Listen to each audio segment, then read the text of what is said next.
नमस्कार, मैं हूं आंचल और आप देख रहे हैं द न्यूज गैरेज। आइए खबरों की शुरुआत करते हैं नागपुर की खबर से। प्रशासन द्वारा तरह तरह की उपाय योजना के बाद भी कोरोना का प्रादुर्भाव कम होता नजर नहीं आ रहा है। पिछले सप्ताह भर में आधे दिन का लॉकडाउन होने की उम्मीद थी कि कोरोना की चैन टूटने लगी, लेकिन स्थिति विपरीत बनी हुई है। एक ओर जहां संक्रमित मरीजों की संख्या बढ़ रही है, तो वहीं दूसरी ओर मरने वाले भी बढ़ते जा रहे हैं। इस बीच 40 लोगों ने दम तोड़ दिया। कोरोना का प्रभाव जिस तेजी से बढ़ रहा है, लगता नहीं कि अप्रैल में भी राहत मिल पाएगी। प्रशासन द्वारा लॉकडाउन से लेकर अन्य सभी तरह से उपाय किए जा रहे हैं।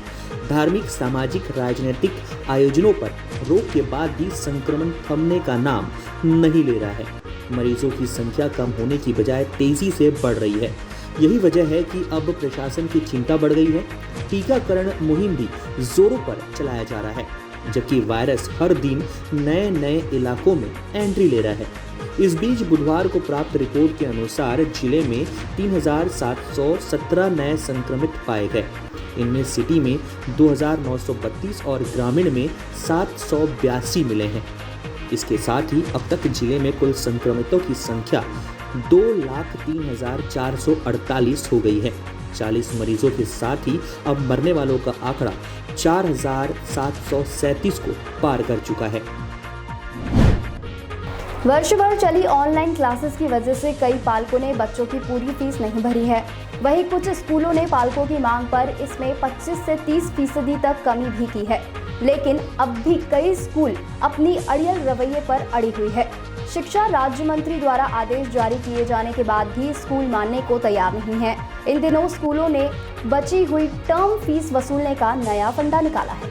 इसके तहत पिछले दिनों छात्रों को प्रश्न पत्र दिए गए थे, जिन्हें घर पर ही हल करना था। अब जब पालक पेपर जमा करने जा रहे हैं, तो शिक्षकों द्वारा बताया जा रहा है कि पहले बची हुई फीस जमा करो, उसके बाद ही पेपर का मूल्यांकन किया जाएगा। हालांकि इन पेपर से मुख्य परीक्षा का सीधा संबंध नहीं है, लेकिन छात्रों को यह मालूम हो जाता था कि वे कहां कमजोर हैं। फीस को लेकर पालकों का संघर्ष पिछले वर्ष भर से चला आ रहा है। कई संगठनों ने अब तक आंदोलन भी किया। शिक्षा विभाग से लेकर प्रधानमंत्री तक को पत्र भेजा गया, लेकिन कोई लाभ नहीं हुआ है। हालांकि पहली से 9वीं तक के छात्रों के पालक फीस का टेंशन भी नहीं ले रहे हैं, लेकिन 10वीं व 12वीं के पालक फंस गए हैं। अजनी थाना अंतर्गत 16 वर्षीय नाबालिग से गैंग रेप के मामले में पुलिस ने 4 आरोपियों को गिरफ्तार कर लिया है। इनमें कैलाश नगर निवासी अमित लोखंडे 22 वर्षीय, प्रशिक गोटे 25 वर्षीय, दत्तू खाटक और बिट्टू वाघमारे का समावेश है। चारों आरोपियों का पुराना आपराधिक रिकॉर्ड है। पुलिस ने देर रात ही आरोपियों को हिरासत में ले तो लिया था, लेकिन पीड़िता के बार बार बयान बदलने की वजह से केस दर्ज करने में समय लगा। मिली जानकारी के अनुसार पीड़िता राम कुलर चौक के पास रहती है, जबकि उसकी एक ममेरी बहन बाबुल खेड़ा में रहती है, जो मूल रूप से भंडारा निवासी है। पीड़िता की ममेरी बहन कुछ दिनों से अपने माता पिता से अलग होकर वसंत नगर में रह रही है, जिसकी एक सहेली की पीड़िता से भी दोस्ती है। आरोपी अमित उनकी इस सहेली का बॉयफ्रेंड है। जब पीड़िता अपनी ममेरी बहन से मिलने आती थी, तो अमित की नज़र उस पर पड़ी। मंगलवार शाम ममेरी बहन की सहेली पीड़िता को अपने साथ लेकर अमित से मिलने गई। इसके बाद दोनों अमित और प्रशिक के साथ न्यू कैलाश नगर में मिले। देश में कोरोना संक्रमण से सबसे ज्यादा जूझ रहा महाराष्ट्र इसके खिलाफ टीकाकरण में भी सबसे ज्यादा आगे निकल गया है। गुरुवार तक राज्य में 50 लाख से ज्यादा लोगों को कोरोना वैक्सीन लगाए जा चुके हैं। इतने लोगों को टीके लगाने वाला वह देश का पहला राज्य बन गया है। महाराष्ट्र के स्वास्थ्य विभाग के प्रमुख सचिव डॉक्टर प्रदीप व्यास ने बताया कि हम देश में सर्वाधिक टीकाकरण करने वाले शीर्ष 5 राज्यों में सबसे अव्वल हैं।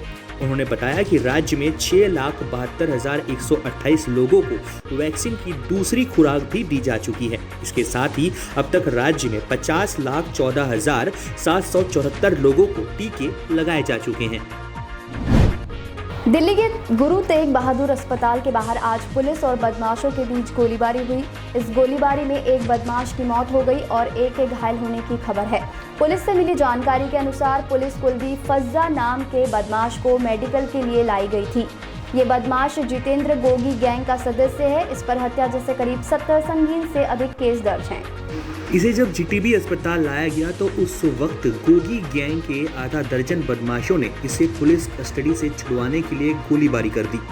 पुलिस ने जवाबी कार्रवाई में एक बदमाश ढेर कर दिया, मगर कुलदीप फज्जा को बदमाश भगाकर ले गए।